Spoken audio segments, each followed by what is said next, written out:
Bienvenidos a este espacio de La Verdad, televisión, radio y periódico, a través del portal digital, la radio y la televisión, laverdadecuador.com. Jorge Euclides Procel Ramírez, J. Procel para ustedes, nuevamente trayéndoles un espacio de opinión.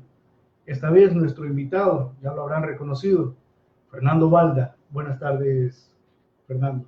Buenas tardes, Jorge. Muy honrado por esta invitación. Listo para comparecer ante la ciudadanía que nos ve por este prestigioso medio.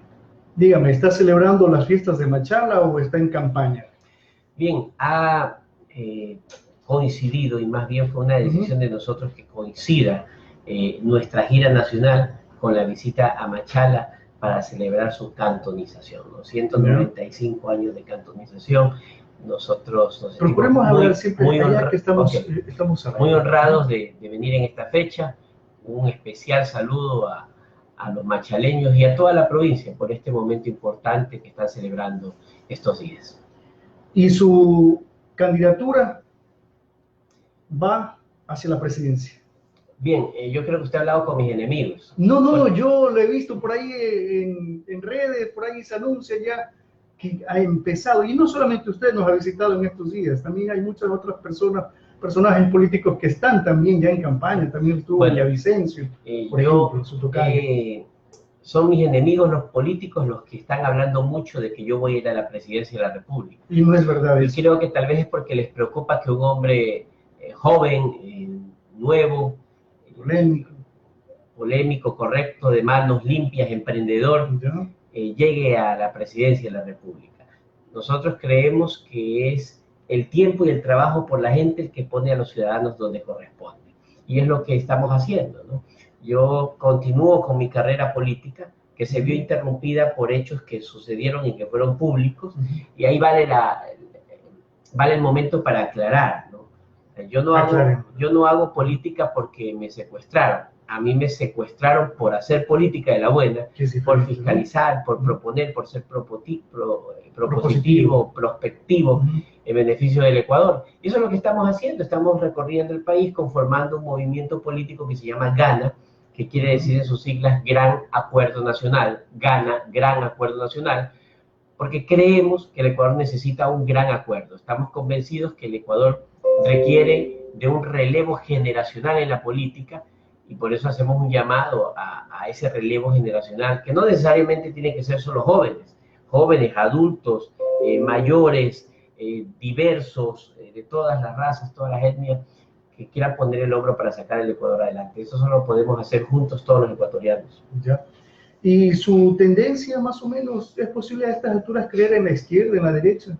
Miren, cuando me hacen esa pregunta, me importa mucho, porque me da la oportunidad para aclarar o para proyectar mi pensamiento. ¿Ustedes alguna vez han sabido que Balda es de izquierda? Creo que no. Pero estuvo apoyando a un partido, un movimiento que estuvo durante 10 años, 12 años ya, y que aparentemente era revolucionario. Sí, sin embargo, nunca habrán visto una fotografía mía con una camiseta de Alianza País, con un cintillo, con la foto del Che Guevara. Jamás. Yo apoyé desde mis convicciones políticas, porque apoyé una propuesta de cambio democrática, de seguridad democrática, que sin embargo no fue cumplida, y me retiré cuando vi que esos postulados no se cumplieron. Entonces, nunca han visto que Balda es de izquierda, tampoco han sabido que Balda es de derecha. Yo creo firmemente que las ideologías dividen al hombre, que en cambio las propuestas nos unen, y por eso proponemos caminar hacia el futuro con base a propuestas. ¿Cuáles son esas propuestas? Bien, mire, nosotros estamos seguros de que uno de los principales problemas del Ecuador es el empleo. Y ¿qué podremos hacer para ello? Mire, sin pedirle un favor a nadie, solo con lo que hay. Primero tenemos que hacerle conciencia a la gente de que todo en una nación depende de las decisiones políticas. Eso tiene que estar clarísimo, porque a veces nos dicen, esto no es político, yo no hago política. Y el pueblo tiene que saber que el precio del arroz depende de una decisión política, el precio del azúcar depende de una decisión política, el precio del transporte público depende de las decisiones políticas, la educación, la salud, etc.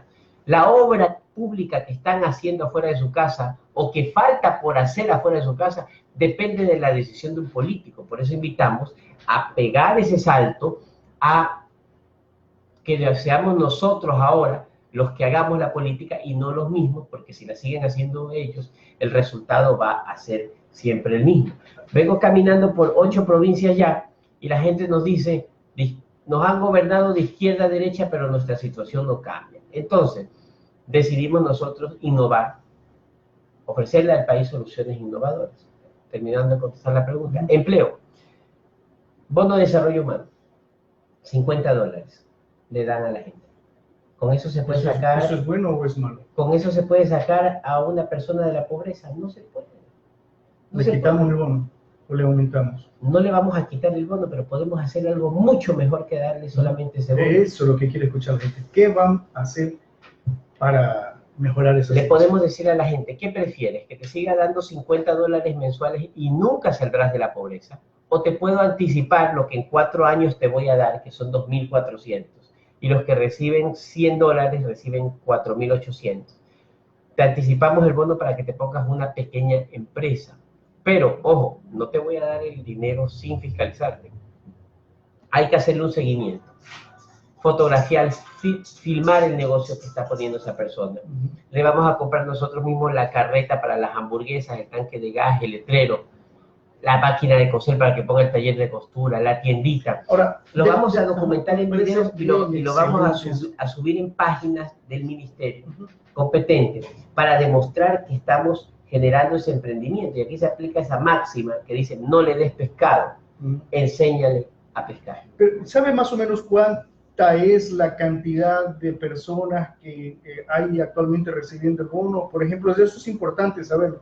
Y saber, por ejemplo, cuántas personas de aquel total son personas que ya no pueden laborar, que están con dificultades para laborar. Así es. Entonces, a esas personas prácticamente proponerles que hagan a estas alturas de la vida, que tengan una mentalidad empresarial con los $2.000 o $4.000, ¿cuán difícil podría ser para una persona de 70, 80 años que está a expensas de ese bono?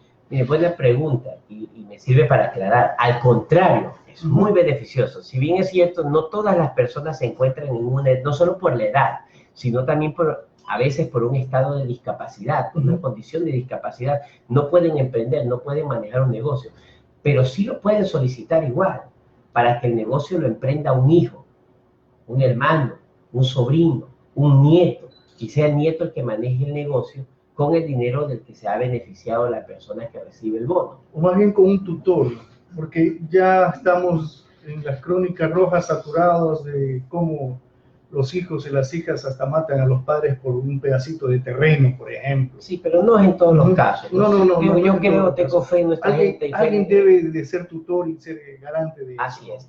Otro caso.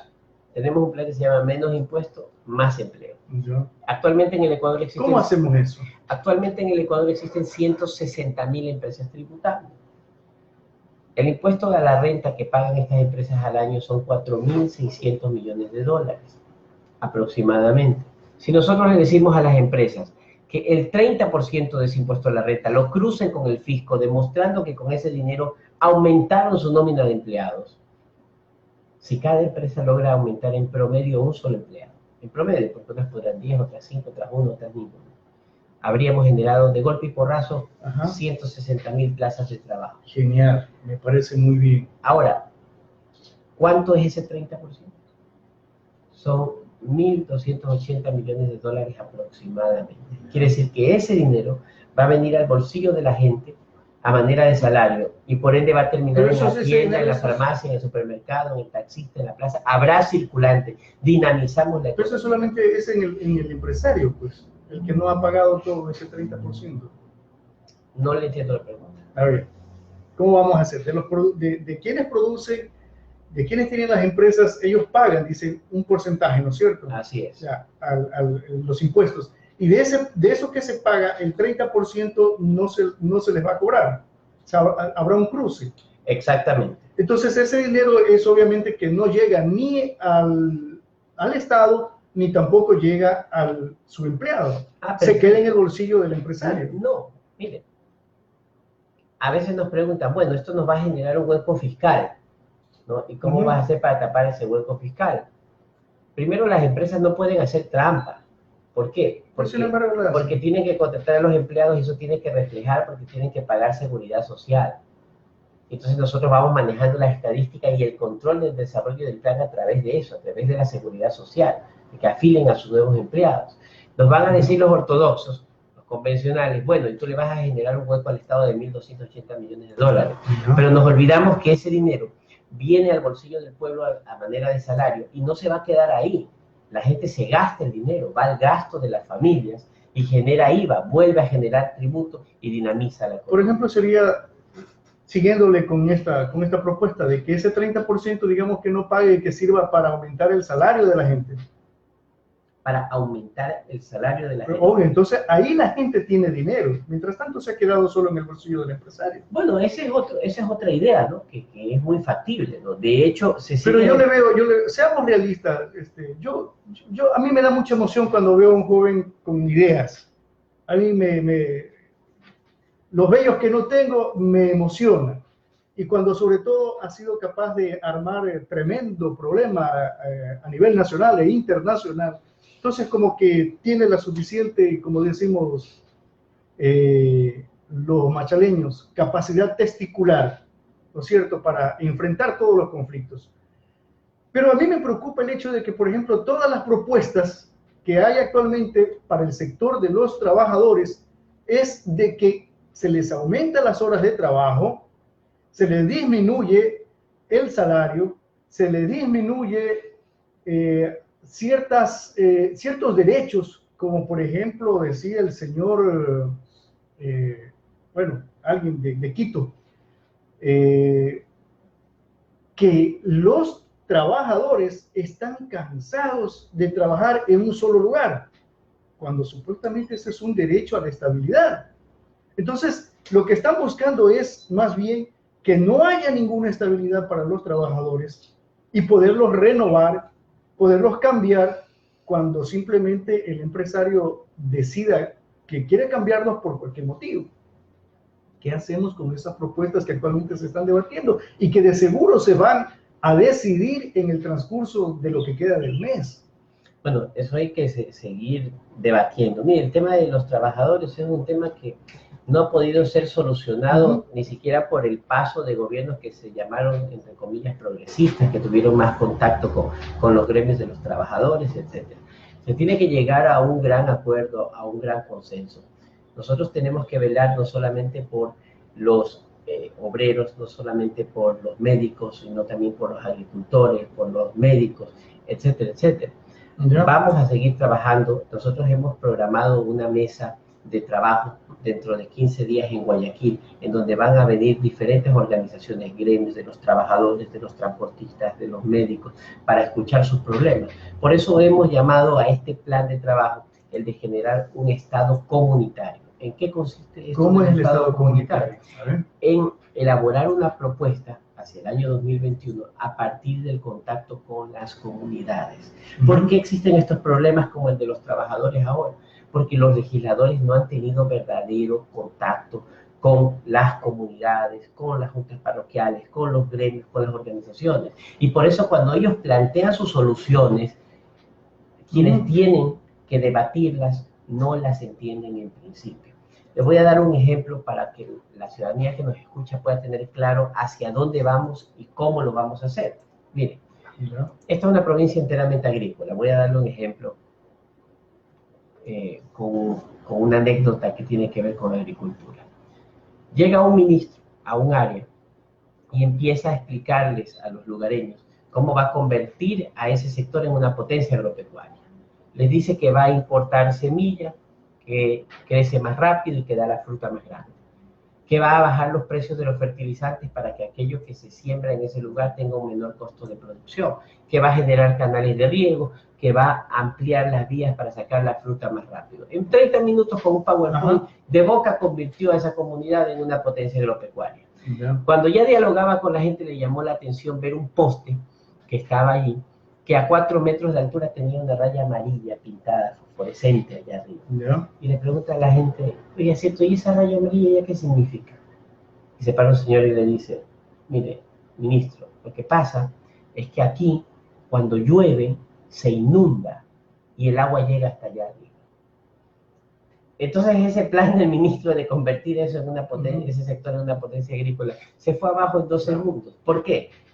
Porque las decisiones para el país no se generan dentro de la mesa de un ministerio, no se generan dentro de la mesa de un partido político. Nosotros hemos hecho entrevistas a la gente de aquí de Machala y no conocen cuáles son los asambleístas, no conocen qué es lo que hacen, no conocen cuál es el papel de un asambleísta en todos estos tiempos. ¿Cómo vamos a generar los cambios si esa es la calidad de asambleístas que hemos tenido? A ver, los asambleístas, su misión es legislar. Ellos pueden modificar, crear las leyes que necesita el Ecuador para el bien común. La otra es fiscalizar, es poner el ojo, poner la lupa en cualquier cosa extraña que ellos adviertan dentro de la administración pública y dentro de la sociedad también. Y aquello, esas investigaciones, esos discernimientos, ponerlos a orden de la autoridad competente e impulsar que se genere un proceso judicial y que se haga justicia. Esa es la responsabilidad y la obligación de los legisladores. ¿Usted cree que han cumplido su trabajo? Más allá de creer si han cumplido o no, Jorge, creo que debemos preocuparnos de generar una nueva clase política, una nueva generación de legisladores que estén verdaderamente capacitados para hacer su trabajo. Por eso nosotros creemos que uno de los pilares fundamentales de esta organización que estamos fundando, que se llama GANA, que es el Gran Acuerdo Nacional, es capacitar a nuestra estructura, capacitar, hacer una escuela no solo de formación política, sino una escuela de legisladores que estén listos para ponerle pecho al futuro, para empezar a hacer bien su trabajo, que no los coja como nuevo la legislatura. Miren lo que ocurre.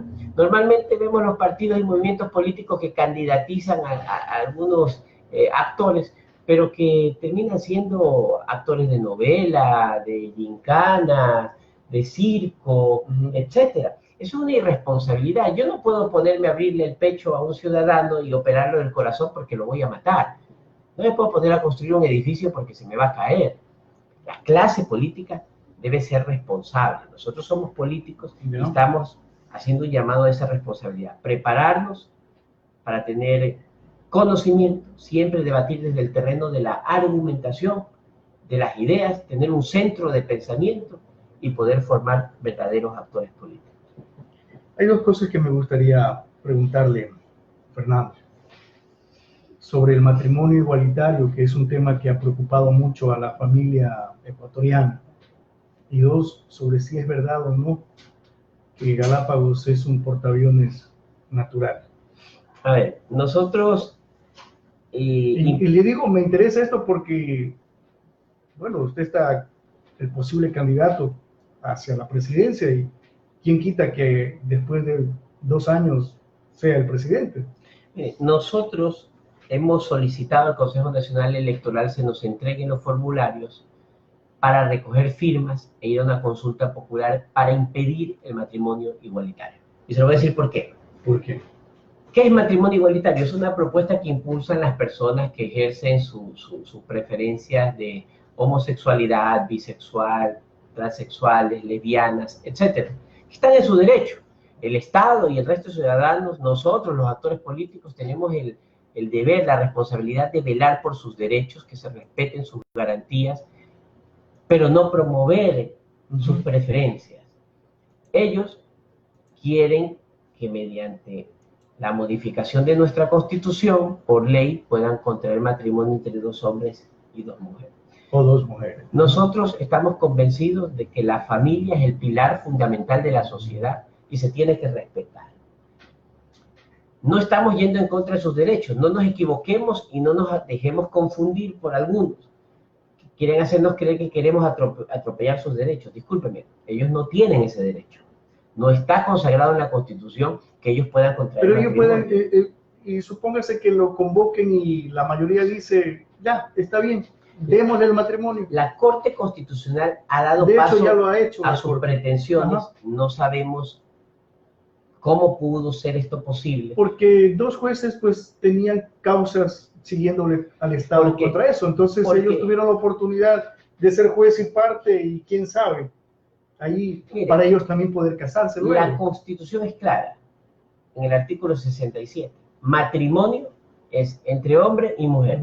Si un juez de la Corte Constitucional, que dice constitucional... Pero la excusa que dan, la explicación es de que por encima de la Constitución son los acuerdos internacionales.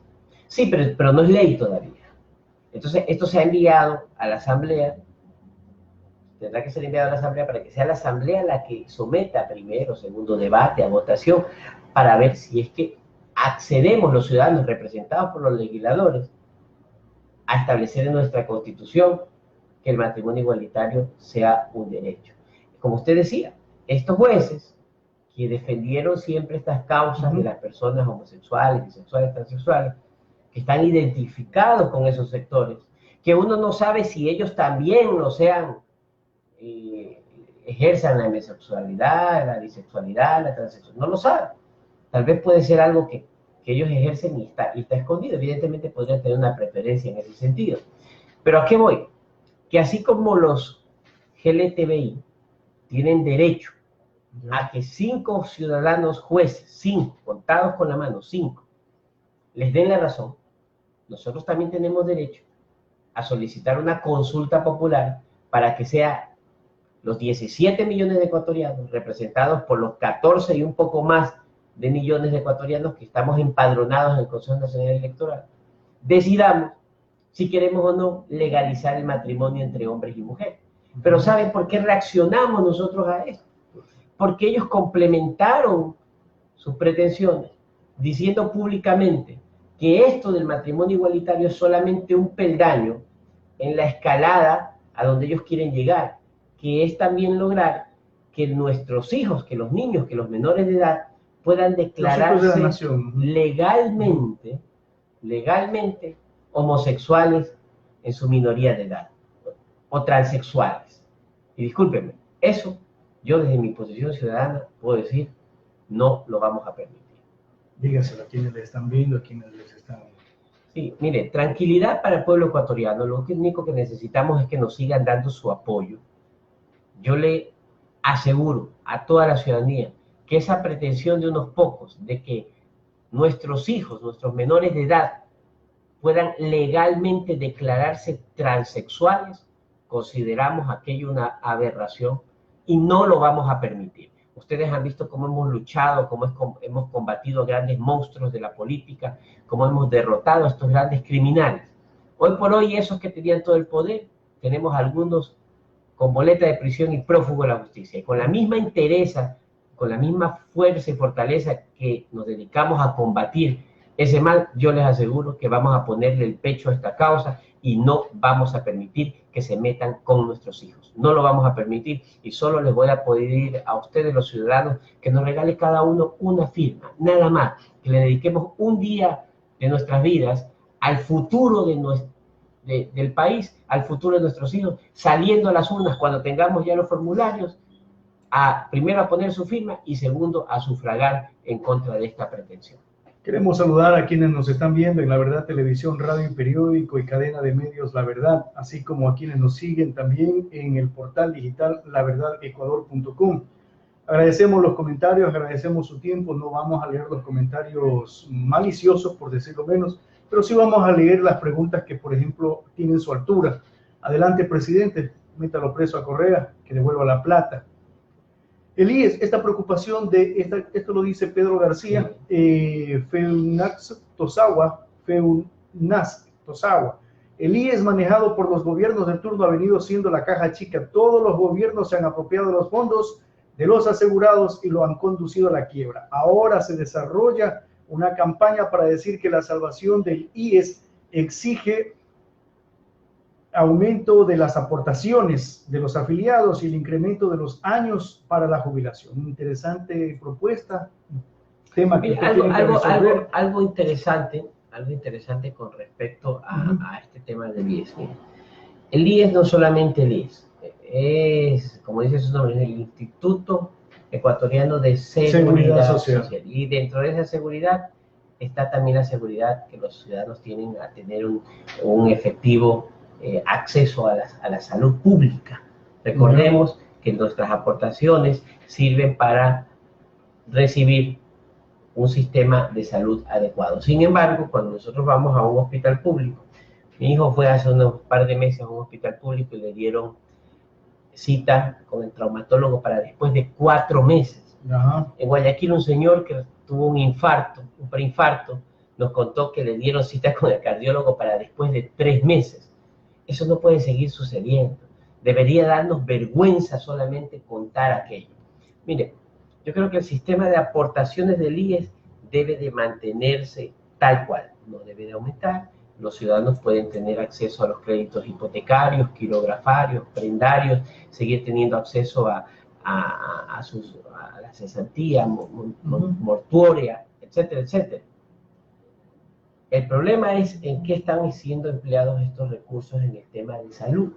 Y es allí cuando debemos mantener la independencia. El sistema de seguridad social continúa con su sistema de aportaciones y beneficios, pero la salud, los hospitales del IES y los hospitales públicos y todos los centros de salud deben de ser privatizados. Deben ser privatizados. Y dejemos de satanizar. Hay que privatizar los centros de salud. Y dejemos de satanizar la palabra privatizar, la palabra concesión, fideicomiso, etc. ¿Por qué hay que hacerlo? Porque los hospitales públicos han sido utilizados lamentablemente como cuota política. Así como le dan a uno que les apoyó en la campaña un ministerio, a otros les dan un hospital. Y un hospital no puede estar en manos solamente de políticos. ¿Por qué es tan fácil, señor Balda, decir privatizamos esto que puede ser muy rentable, que puede ser excelentemente rentable? ¿Por qué decir privatizamos esto y le damos a nuestros amigos y mejor no hacemos leyes que sean reales, que sean de verdad? Que haya algo que nos motive a cumplirlas. Por ejemplo, aquella persona que ha incurrido en actos de corrupción, que no solamente haya una muerte política como en algún momento se pretendía hacerlo, que haya la cadena perpetua. Que comencemos, por ejemplo, aquellos violadores que tienen más de una violación, aquellos asesinos que tienen más de una... Comencemos pensando también, así como los LGBTI piensan en adquirir más derechos, nosotros, la sociedad, que sí habemos gente honrada, que sí habemos gente honesta, que habemos gente que pensamos todavía en el trabajo, que nos significa. ¿Por qué no, por ejemplo, pensamos en esos derechos de estos millones de personas que habemos, de los ecuatorianos, y pensar a lo mejor en la cadena perpetua, si es que no es posible la pena de muerte, como en otros países, y dejemos de satanizarla también, la palabra pena de muerte para los corruptos. De la misma manera que dejemos de satanizar de pronto la privatización para la salud o la educación.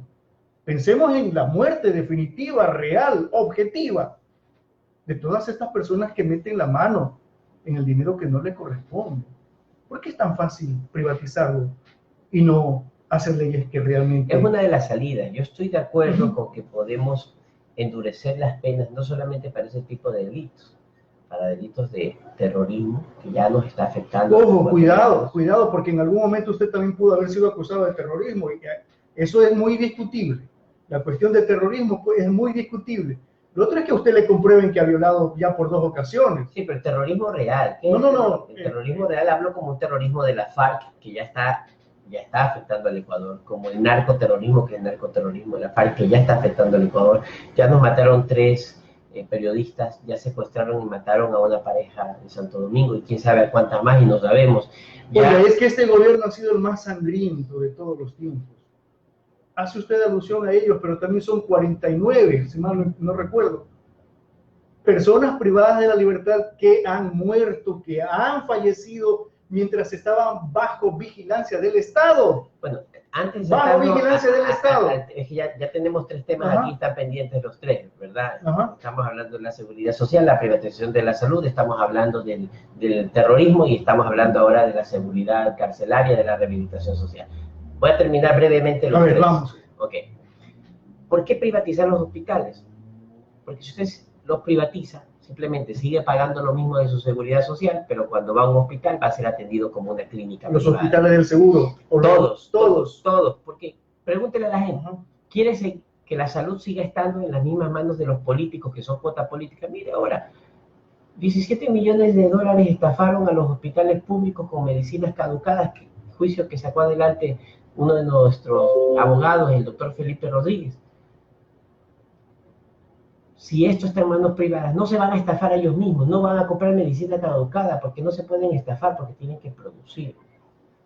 Hay que privatizar el manejo de los hospitales, seguir pagando lo mismo, pero que me atiendan cuando voy por una emergencia como que si estuviera en una clínica privada. Y ¿quién va a pagar eso? ¿Va a pagar todos los ecuatorianos o el Estado? No es necesario, porque vienen grandes empresas que a nivel mundial están dedicadas a este tipo de negocios, porque ellos lo manejan como negocio. Pero ¿quién va a pagar eso? Digo, ¿el usuario o el Estado?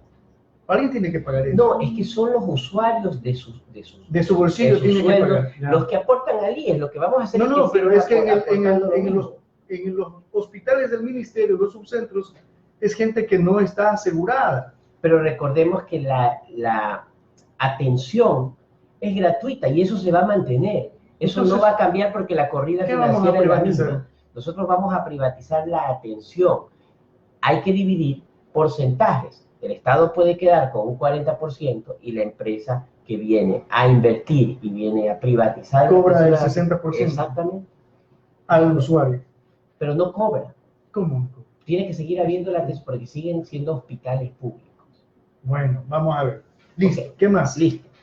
En el caso del terrorismo, mire, ya nos mataron 3. Hablemos siempre de la persona. Ya nos mataron 3 periodistas. Nos mataron una pareja de Santo Domingo, bombardean, secuestran y bombardean a nuestros soldados, secuestran y bombardean policías, ponen bombas en nuestros destacamentos policiales y militares, narcotrafican en el Ecuador hace 30 años, lavan dinero en el Ecuador hace 30 años. ¿Hasta cuándo es problema solamente del vecino Colombia? El terrorismo está afectando el Ecuador. Hay que declarar el terrorismo como un problema interno del Ecuador. Hay que generar políticas de Estado para combatir ese mal y eso nos va a dar un ambiente de mayor seguridad. El terrorismo, el narcoterrorismo, además es multiplicador de la pérdida de valores en nuestra sociedad y en nuestros jóvenes. Terrorismo. El otro tema pendiente. Era lo de si es verdad o no que el Galápagos era un portaaviones natural excelente para los United States. Bueno, las Islas Galápagos es un tesoro natural que tiene el Ecuador. Y nosotros no debemos... ¿Y usted como presidente qué hará? Nosotros no debemos permitir jamás que se vuelva base militar de nadie, ¿no?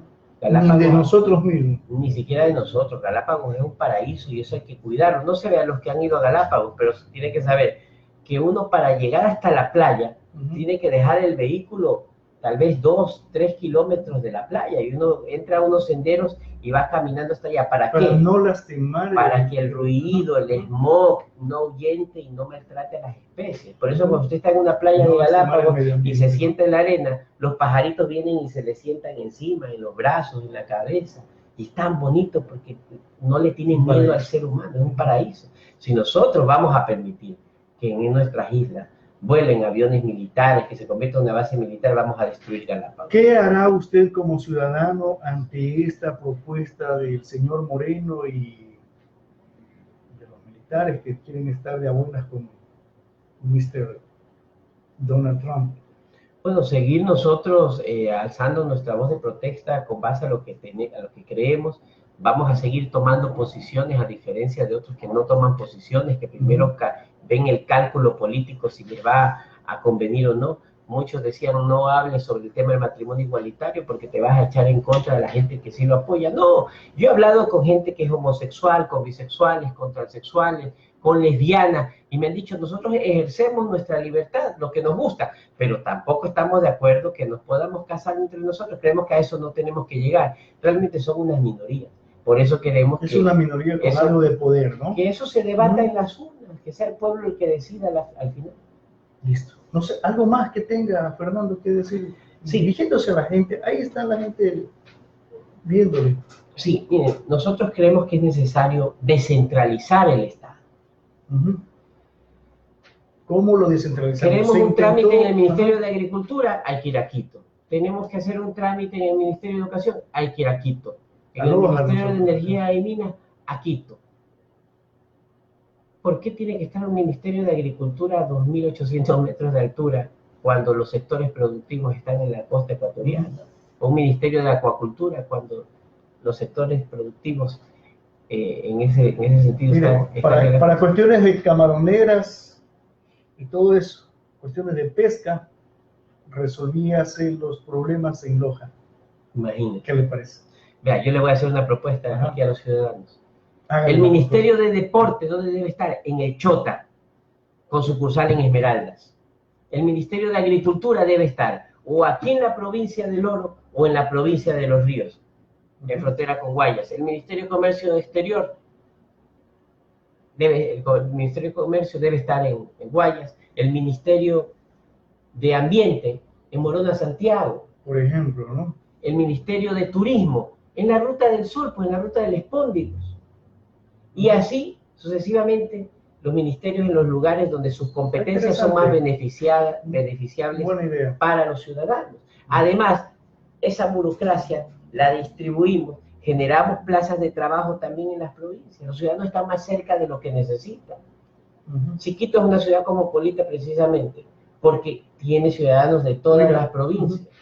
Y es porque van a trabajar allá. Ahora ya no, se quedan trabajando nomás en sus provincias. Oye, ¿y dónde ponemos el Ministerio del Interior? El Ministerio del Interior creo que debe estar siempre cerca de la Presidencia de la República. Es porque sus competencias son precisamente la seguridad, la inteligencia, y aquello tiene que estar enteramente ligado siempre con el Palacio Presidencial. ¿Algo más que le tengan que decir? Sí, miren, que recuerden que este proyecto que nosotros estamos impulsando se llama GANA, que quiere decir Gran Acuerdo Nacional, que invitamos a todos los ciudadanos a unirnos, a caminar juntos en este proyecto. Un proyecto que se preocupa enteramente por sacar el Ecuador adelante, sin odios, sin rencores. En el caso mío, yo tuve que esperar 7 años para que se me haga justicia. Pude haberme vengado de aquellos que me maltrataron, que me secuestraron, que me quisieron asesinar. De la misma forma como ellos atentaron contra mí, pude hacerlo, mandar a hacer. Nunca lo hice. Jamás sería incapaz de hacerle daño a un ser humano. Esperé 7 años para que se me haga justicia. Y quiero que con ese ejemplo de que nosotros queremos para Correa, para Rafael Correa y la gente que delinquió junto a él, un juicio justo, ese juicio que él nunca permitió para quienes lo mirábamos desde abajo, desde el exilio, la persecución, el vejamen, de esa misma manera y con ese ejemplo dejar aquello atrás. Empezar a pensar en el Ecuador que nosotros necesitamos. A mí no me importa si son de izquierda, de derecha, de centro, si antes apoyaron a un partido político a otro. Lo que me importa es que nos unamos todos porque el Ecuador necesita que nos unamos urgentemente para sacarlo adelante con propuestas innovadoras como las que estamos proponiendo. Bien, yo creo que eso es lo que ha manifestado el señor Balda, que está en una campaña de conocimiento del país, de conocer las realidades, de evaluar lo que la gente hace, lo que el Estado ha hecho, lo que la gente piensa.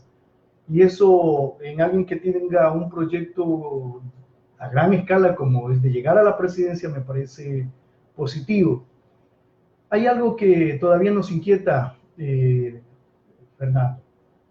Por ahora le puedo decir Fernando, y después es imposible también ser como el señor Correa, como usted lo menciona, que desde abajo nomás uno tiene que alzarle la mano, quizá. 2 cosas.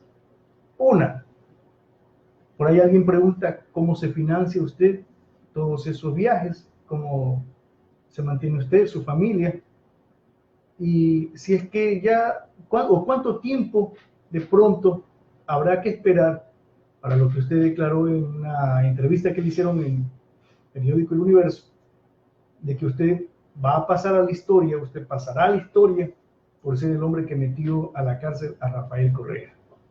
Bueno, creo que ya pasamos a la historia como aquellos que los indicamos, que logramos demostrar que además de ladrón es un criminal. Creo que ya eso quedó demostrado. Hay una boleta de prisión que pesa en su contra. Él está en este momento en calidad de prófugo de la justicia. Nosotros estamos libres, disfrutando disfrutando del cariño de la gente y hemos cumplido una primera meta. Yo creo que Correa no lo han podido traer porque a la final hay algunas fuerzas por ahí que no lo quieren traer.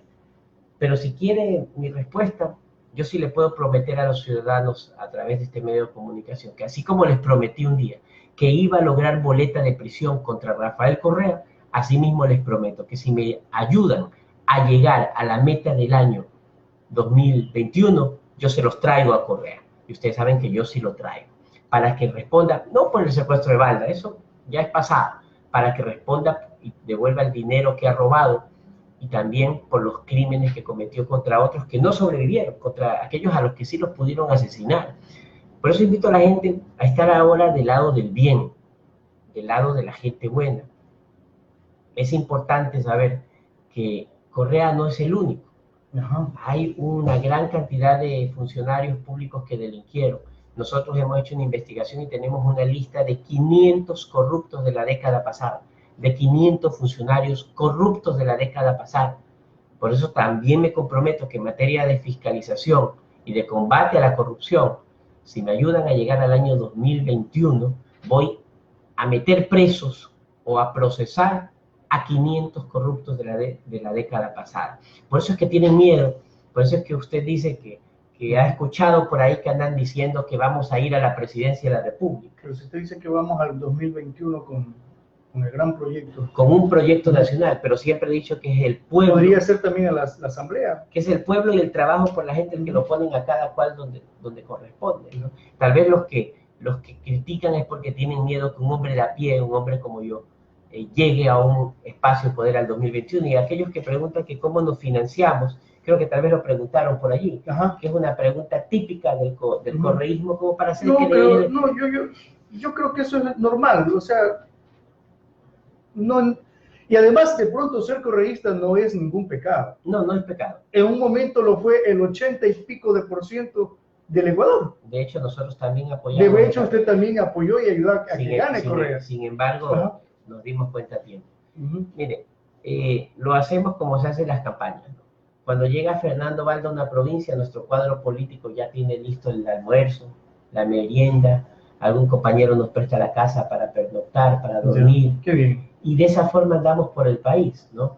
No me compran los ternos la CIA, como dicen por ahí. Alguien decía Lo que eso. pasa es que usted en la entrevista del Universo decía que tenía amigos que le daban los carros del año, que le pagaban en la oficina, los gastos de toda su familia. Eran amigos. Entonces eso es un periódico a nivel nacional y obviamente pues tiene su portal digital. No he dicho que financian mi vida privada. Eso no. Yo tengo 2 negocios, ¿no? De eso vivimos. Eso es importante decirlo. Tengo un estudio jurídico que está a las órdenes para todos los que ven este programa.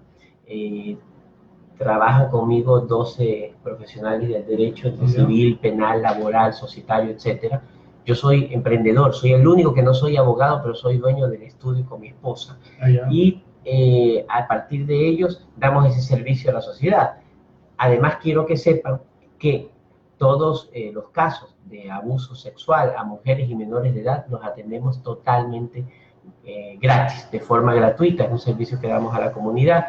Tenemos también un negocito de venta de mariscos y de eso sobrevivimos. La actividad política es una cosa aparte, ¿verdad? Y en la que avanzamos por el país con el apoyo de los compañeros en cada provincia, a diferencia de otros políticos, ¿no? De que cuando van llegando a un lugar, los cuadros dicen primero mande la platita, ¿no? Eso lo harán con Guillermo Lazo, con Jaime Nebot, con Correa si vuelve.